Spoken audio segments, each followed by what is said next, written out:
Good afternoon, music world. John here from What's Spinning. Happy holidays and almost happy new year. Hope everybody's doing well and enjoyed the insanity of this time of year. And I hope you all enjoyed List Week over on the channel as well. If you haven't checked the videos out, go check them out. And today I'm here with a very short, very quick video on a few albums that I just missed reviewing this year. A lot of these I did have on my calendar for one reason or another, and I didn't get around to chatting about them, but wanted to check very quickly about 11 records that I wish I reviewed this year, for better and for worse. I want to kick things off with this new Jordy Griep record, The New Sound, and it's a record that I was personally very excited for and amped for when it was coming around, mostly because I was a very big Black Midi fan. I thought especially their last record was pretty friggin' wild stuff. But the truth is, this Jordy Griep solo record was coming out during a time that was absolutely stacked. My calendar was crammed and I couldn't listen to this, and I didn't end up listening to this until maybe 2 weeks ago. And I'm kind of pissed that I did, because this album absolutely rips. Not only does it take a lot of the sounds of Black Midi and what they were doing, but it expands on them and pushes them forward. It's got everything from the weirdo post-jazz that Black Midi was putting out, but also brings in some elements of jazz rock and Latin jazz as well. All set to wild performances and eclectic characters brought together by the one and only Jordy Griep. And yeah, it's not going to be for everybody. It's heady as anything. It's hard to place, but it is absolutely thrilling and shockingly fresh. Up next, I want to chat very quickly about this Blood Incantation album, Absolute Elsewhere. And God, I really should have reviewed this, honestly. I mean, this year was so jam-packed with great, heavier rock records. And once again, much like the Jordy Griep, I had this on my calendar, but when it came out, there was a lot going on in music. My calendar was pretty slammed, but also, on the other hand, I didn't review it because I was not a fan of the last Blood Incantation record. Yeah, I wasn't much of a Time Wave Zero guy, but my main thoughts on that record was that it was an interesting new direction, and if they could kind of combine that with their usual sound, they would make some real serious noise, and that's exactly what they did here. So not only are you getting elements of death metal and progressive metal, but you're also getting elements of ambient, jazz, space rock, krautrock as well. And honestly, it might just be their best work. I mean, we're living in a time where the progressive metal title is enough to send shivers down my spine. Mostly because a lot of what passes as progressive metal these days, as far as I'm concerned, is not progressive. But then we have this Blood Incantation record, and it is genuinely pushing the genre into the future. Sounding great as well. Up next, I want to give my quick thoughts on Cindy Lee's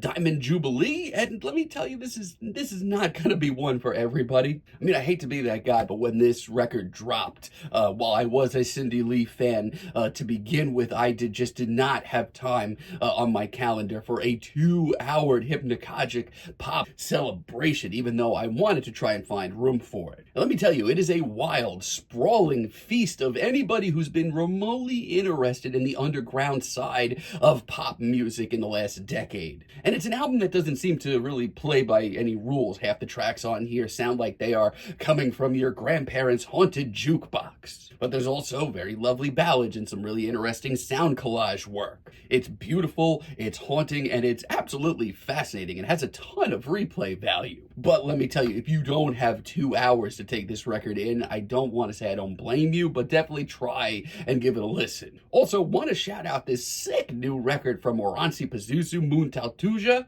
And of all of the records on this list, I think I regret not reviewing this one the most. I was raised on black metal. I've said that a lot on this channel. And there's nothing wrong with the modern state of black metal. There's plenty of truly great modern black metal artists. But this is the kind of band that does excite me, because this record is so out there and it is so experimental and so alien sounding. It doesn't even sound like it was recorded in this dimension. It's got some psychedelic tendencies, a lot of weird synth work and production that makes this album sound even more hellish. Outside of that, I don't want to spoil too much because it is a really exciting metal record. But man, let me tell you, give this thing a listen. This is the kind of band that really excites me. Also want to quickly chat about this McGee record, 2-star and the Dream Police. And I'm going to be real with y'all, I thought I was going to hate it a lot more than I actually did.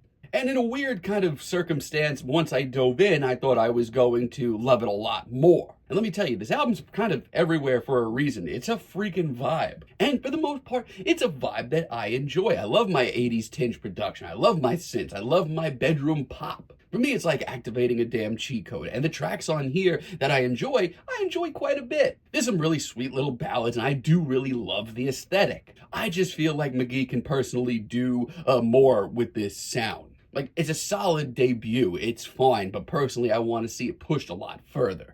Next up, I want to give my quick thoughts on this new JPEG Mafia album, I Laid Down My Life for You, and I feel like this guy just kind of drops when I don't expect him to drop a record. And it's a very decent album from Peggy. It's not his best, and it's not his worst. As a matter of fact, a lot of this record is straight up exciting. I do really love the cuts with Vince Staples and Denzel Curry. And outside of that, Peggy continues to push boundaries and buttons at every single turn. But it's almost like eating too much candy for me at the end of the day. A lot of this record is exciting, but at the end of it, I also felt like I needed to lay down for a bit. And that's coming from a dude that supported Peggy for years. However, I will say this, he continues to be blending genres like rock and metal alongside of hip-hop much more than his contemporaries, and doing it really well. Okay, don't hate me, and I'm sorry. This is just a me thing, but I was not that into the new Adrian Lenker record, Bright Future. I don't know why I thought that this record was a little bit middle of the road for here.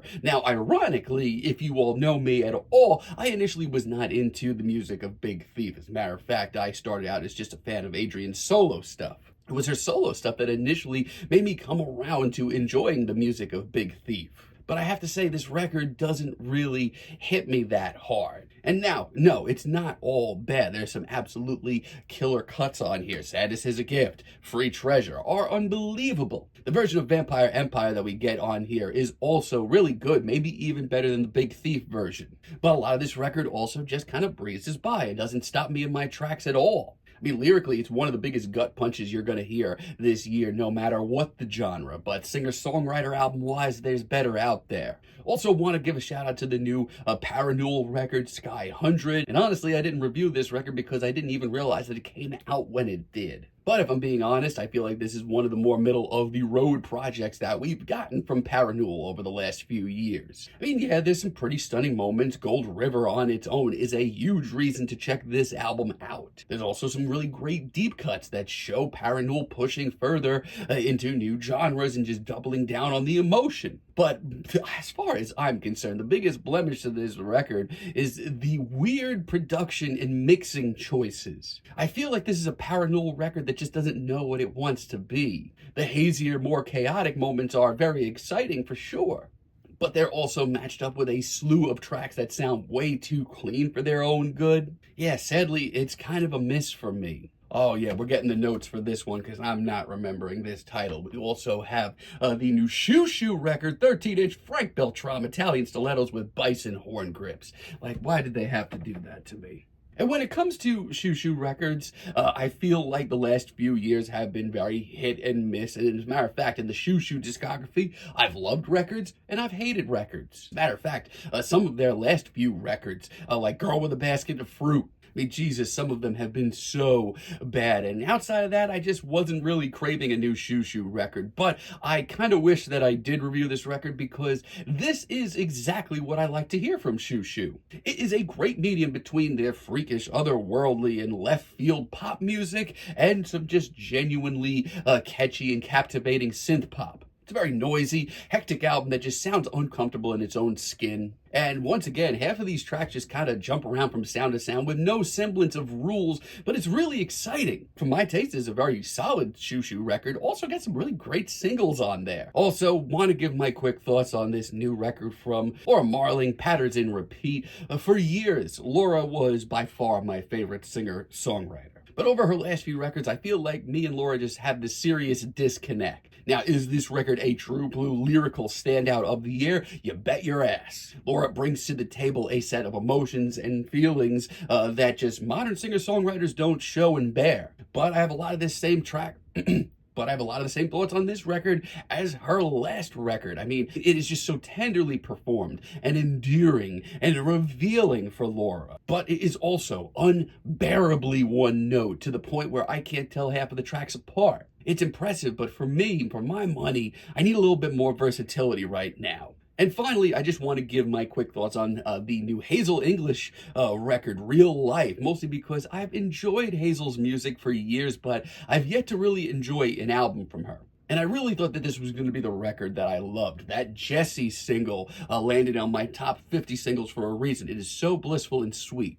But once again, the album's a little wishy-washy. It's a little too sunshine pop for me. For every track that's a glistening, solid dream pop cut in the modern dream pop age, there is one that is just so rehashed and recycled sounding. It's charming and sweet while it's on, but a lot of this record is also pretty faceless. But I'm definitely going to stick around for what she does in the future. So yeah, these are just my quick thoughts on a couple of albums that I didn't get a chance to review formally this year. Hope you enjoyed. And in a couple of days, I'm going to be dropping some sort of classic reviews, albums that just inspired me to make this channel and do what I do every single day. So definitely be on the lookout for that, and hope y'all are doing well.